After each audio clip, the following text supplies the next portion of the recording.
ಏನು ಇತ್ತೀಚೆಗೆ ಮಲೆಮಹದೇಶ್ವರನ ಬೆಟ್ಟದ ಭಾಗದಲ್ಲಿ ಒಂದು ತಾಯಿ ಮತ್ತು 4 ಮರಿ ಹುಲಿಗಳು ಸತ್ತಿರೋದು ನಿಜಕ್ಕೂ ಭಾಳ ನೋವಿನ ಒಂದು ಸಂಗತಿ.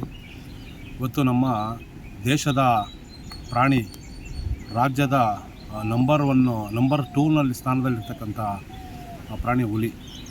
ಇವತ್ತು ನಾವು ಹುಲಿ ಅಂದರೆ ಕೇವಲ ಯಾವುದೋ ಬೇರೆ ಪ್ರಾಣಿಗಳಿಗೆ ಹೋಲಿಸ್ಕೊಂಡ್ರೆ ಇವತ್ತು ಹುಲಿ ತುಂಬ ದೊಡ್ಡ ಒಂದು ಸ್ಥಾನದಲ್ಲಿ ನಿಂತ್ಕೊಳ್ಳುತ್ತೆ. ಯಾಕಂದರೆ ಇಡೀ ಕಾಡನ್ನು ಸಂಪೂರ್ಣವಾಗಿ ಒಂದು ಸಮತೋಲನದ ನಿಯಂತ್ರಣದಲ್ಲಿ ಇಟ್ಕೊಳ್ಳೋದಕ್ಕೆ ಹುಲಿಗಳು ದೊಡ್ಡ ಸಹಕಾರ್ಯನ ಮಾಡ್ತಾಯಿದೆ.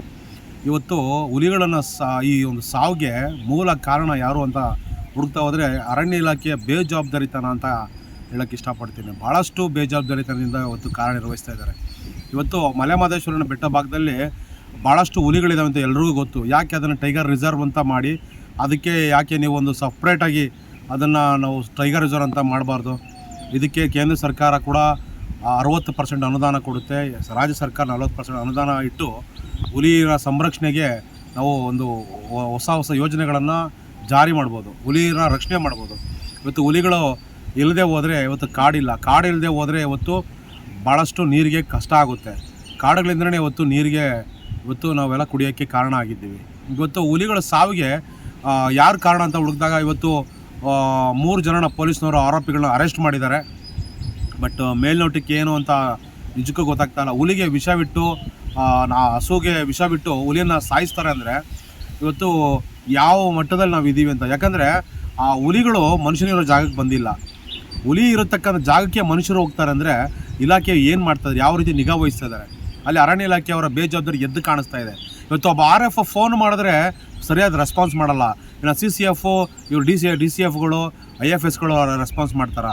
ಒಂದು ಕಂಪ್ಲೇಂಟ್ ಕೊಡೋಣ ಅಂದರೆ ತೆಗಿಯಲ್ಲ, ಮಾಹಿತಿ ಕೊಡೋಣ ಅಂದರೆ ತೆಗಿಯಲ್ಲ. ಇಂಥ ಬೇಜವಾಬ್ದಾರಿತನ. ಇನ್ನು ಅರಣ್ಯ ಇಲಾಖೆಯ ಸಚಿವರು ನಿಜಕ್ಕೂ ತಲೆ ತಗ್ಸುವಂಥ ಕೆಲಸ ಇದು. ಇವತ್ತು 5 ಹುಲಿ ಸತ್ತಿರೋದು ನಾವು 10 ವರ್ಷ ಮತ್ತು ಕಾಡು ಒಂದು ಏನು ಸಮತೋಲನದಲ್ಲಿ ಹುಲಿಗಳ ಪಾತ್ರ ಇತ್ತು 10 ವರ್ಷ ಹಿಂದಕ್ಕೆ ಹೋಗಿದ್ದೀವಿ. ಮತ್ತು ಇನ್ನು 10 ವರ್ಷ ಹಿಂದಕ್ಕೆ ಹೋಗಿ ಮತ್ತೆ ನಾವು ಕಾಡನ್ನು ರಕ್ಷಣೆ ಮಾಡೋ ರೀತಿಯಲ್ಲಿ ಇವತ್ತು ಹುಲಿಗಳನ್ನು ಕಳ್ಕೊಂಡಿದ್ವಿ.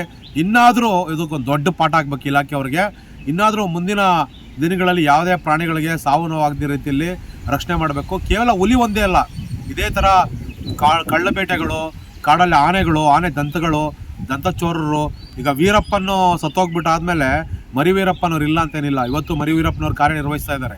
ಇವತ್ತು ಭಾಳಷ್ಟು ಜನ ಮರಿ ವೀರಪ್ಪನ್ಗಳು ಉಟ್ಕೊಂಡಿದ್ದಾರೆ. ಇವತ್ತು ಪ್ರಾಣಿಗಳ ಚರ್ಮಕ್ಕೆ ಅಂಗಾಂಗಕ್ಕೆ ಭಾಳಷ್ಟು ಬೇಡಿಕೆ ಇದೆ ಅಂತ ಹೇಳಿ ಇವತ್ತು ಪ್ರಾಣಿಗಳನ್ನು ಇಲ್ಲ ಸಲ್ಲದ ರೀತಿಯಲ್ಲಿ ಬಳಸ್ಕೊಂಡು ಇವತ್ತು ನಮಗೆ ವನ್ಯಜೀವಿಗಳನ್ನು ಅಳಿವುನುಂಚಿಗೆ ತಗೊಳ್ಳೋಂಥ ಪರಿಸ್ಥಿತಿಗೆ ನಾವು ನಿಂತ್ಕೊಂಡಿದ್ದೀವಿ. ಇದು ಮುಂದಿನ ದಿನಗಳಲ್ಲಿ ಆಗಬಾರ್ದು ಅಂತೇಳಿ. ಬಟ್ ಇವತ್ತೇನು ಇದು ಈ ಥರ ಆಗಿದೆ, ಈ ಒಂದು ವಿಚಾರ ಇದು ಖಂಡನೀಯ, ಭಾಳ ಬೇಸರ ಸಂಗತಿ. ಮುಂದಿನ ದಿನಗಳಲ್ಲಿ ಇದಾಗಬಾರ್ದು. ಹೆಚ್ಚಿನ ವಿಡಿಯೋಗಳಿಗೆ ಪ್ರತಿಧ್ವನಿ ಯೂಟ್ಯೂಬ್ ಚಾನೆಲ್ ಸಬ್ಸ್ಕ್ರೈಬ್ ಮಾಡಿ, ಬೆಲ್ ಐಕಾನ್ ಕ್ಲಿಕ್ ಮಾಡಿ.